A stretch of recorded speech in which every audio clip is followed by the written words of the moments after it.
नमस्कार मंडळी. नर्मदे हर.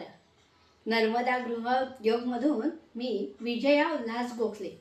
आज काय करणार आहे मी ओळखा. सर्वांना आवडेल अशी खारातली मिरची किंवा आजकालच्या भाषेत मिरचीचं लोणचं म्हणतात.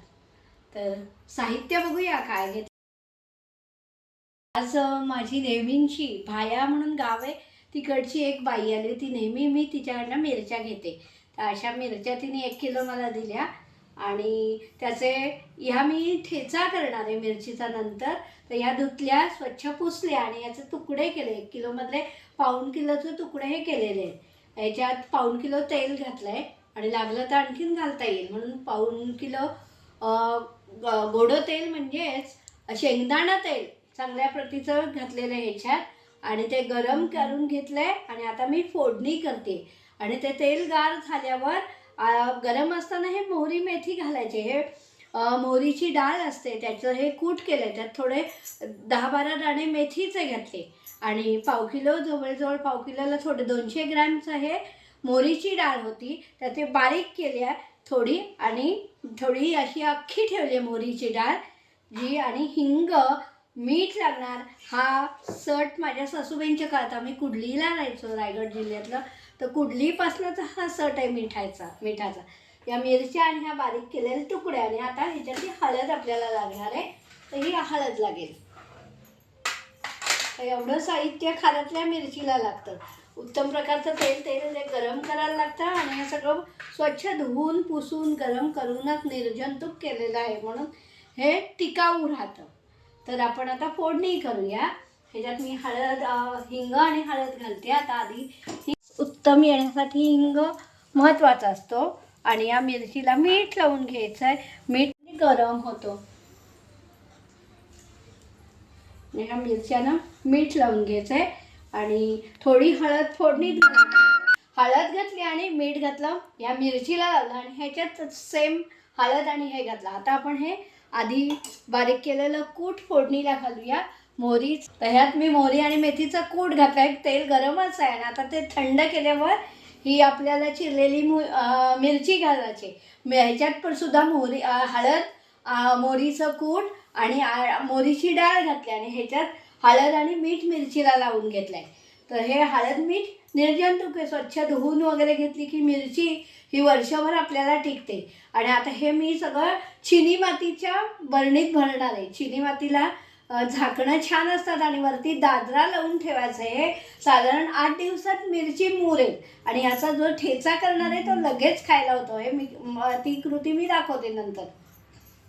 तर आणि थोड्या राहिलेल्या मिरच्यांचा मी हा ठेचा मिक्सरला वाटून घेतला आता आणि त्याच्यात सुद्धा मोहरीची पावडर, मीठ आणि हळद थोडीशी घालूया अजून. म्हणजे त्या ठेच्याला हळद घातली की रंग छान येईल म्हणून ही हळद थोडी घातली ठेच्यामध्ये. आणि त्या ठेच्यात मीठही थोडं घातलं आहे आणि थोडं हा ठेचा मी बरणीत सुद्धा खाली मीठ घालणार आहे. आणि ह्या ठेच्यावर आपण आता लिंबू पिळायचा आहे. हा लगेच संपणार आहे. टिकाऊ असेल तर म्हणजे त्यात लिंबू नाही पिळलं तर तो नंतर नाही. म्हणून सुरुवातीला आपण जो करतो थोडा करून लिंबू पिळावं म्हणजे फुकट जाणार नाही त्यात पाण्याचं हे. तर असा मी लिंबू पिळून हा ठेचा केला इथे आणि तो आता बरणीत भरूया. तिथपर्यंत ते गार होईल. ते घालायला ही मिरच्या त्याच्यावर होताच्या आणि ती बरणी दादरा लावून बांधून ठेवायची. तर असा हा मिरचीचा ठेचा कालवायचा आणि फोडणी घालायची ह्याच्यावर सुद्धा आणि तो लगेच खायला तयार होतो. इन्स्टंट आहे हा. त्यामुळे ह्याच्यात तुम्हाला आवडत असेल तर आल्याचे तुकडे किंवा किसून आलं किंवा ओली आंबे हळद घातली तरी छान लागतं. पण आमच्याकडे आंबे हळद आणि आलं आवडत नाही आणि ते कदाचित वाया जाऊ शकतो म्हणून मी घातलं नाही. आता ह्याच्यात फोडणी आपण घालूया आणि हे भरून ठेवूया.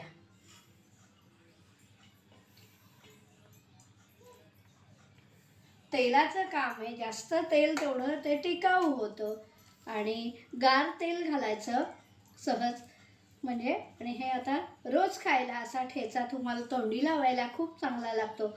आणि ह्याच्यापासून दुसऱ्या सुद्धा रेसिपी पटकन तोंडी लावणं अजून काय होतं ते ह्या ठेच्याबरोबर किंवा या मिरचीबरोबर थोडं पळीच्या किंवा आपलं फोडणीचं कढलं असतं त्यात तेल टाकून लसूण तळून घ्यायचे आणि हा ठेचा किंवा मिरची तळून पटकन तोंडी लावलं, उत्तम वेगळं लसणीचं तोंडी लावणं होतं. म्हणून हे ठेचे काय किंवा खारातली मिरची खूप चांगली. आणि आपल्याला काय किंवा आम्ही दडपे पोहे करतो किंवा दडपे पोहे ना ह्याची मी फोडणी देते. आता एकदा दडपे पोहे पण करणार आहे तेव्हा या खारातल्या मिरचीची या फोडणीची चव वेगळी लागते. चिवडा किंवा सहज खायला पोहे केले तरी ती फोडणी किंवा एखाद्या दिवशी आपल्याकडे मिरची नसेल तर ही मिरची आपल्याला त्या फोडणीत घालायला उपयोग पडते. म्हणून हे सगळं खूप महत्त्वाचं. आणि मोहरी मेथी आपल्या पोटात वारंवार जाते आणि टिकाऊ आहे. मुख्य हल्लीच्या वातावरणात टिकावत नाही, आमचं टिकत नाही असे बोंब असते, पण वातावरणाचं काही नाही. आपण नीट पदार्थ केला तो चांगला टिकतो. गार झाल्यावर फोडणीत घातलं तर हे टिकाऊ. आणि मुख्य कारण काय आहे माहिती आहे का, जेवढं पदार्थ असेल तेवढीच बरणी हवी. म्हणजे त्याच्यात वरती हवा असते ती राहता कामा नये, हे मुख्य कारण आहे फुकट जायचं. जर हवा राहिली तर तुमचा पदार्थ तो फुकट जातो. हा माझी नेमकीच बरणी आहे बघा, खाये आणि लगेच. ही सुद्धा अशी बरणी आता एक भरली आणि दुसरी लागणार असली तर त्या जेवढा पदार्थ आहे तेवढी मी बरणी घेणार. आता तुम्हाला ही बरणी एक भरून दाखवते मी आणि अतिरिक्त राहिलेली दुसरी बरणी भरणार आहे चिनी मातीची. आणि त्याला दादरा बांधून ठेवायचा. दादरा हा ठीक. आणि कधी पावसाळ्यात वगैरे उघडी ठेवू नये लोणचं मिरची, म्हणजे आपल्याला टिकाऊ राहतात ते आणि चांगला होतो पदार्थ, वाया जात नाही वस्तू. मी ह्याच्यात आता ते फोडणीत बघा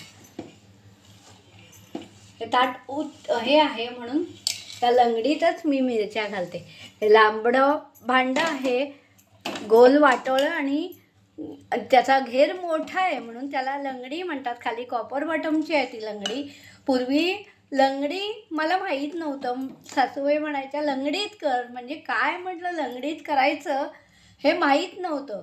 मला असं वाटायचं असं करायचा का काय, म्हणून मला मनात हसायला आलं. म्हटलं लंगडी म्हणजे नक्की कोणतं भांडं घेऊ विचारलं तेव्हा ही लंगडी आहे हे समजलं. आणि खाली कॉपर बॉटम आहे.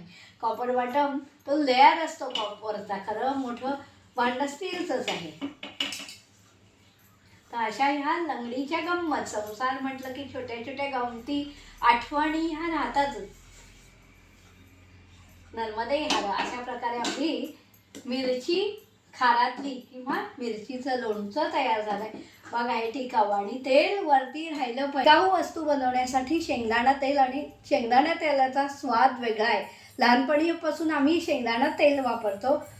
तर मी शेंगदाणा तेलात सगळे पदार्थ करते. असे लोणचं मिरची अनेक तळण असेल तर तुम्हीही करा.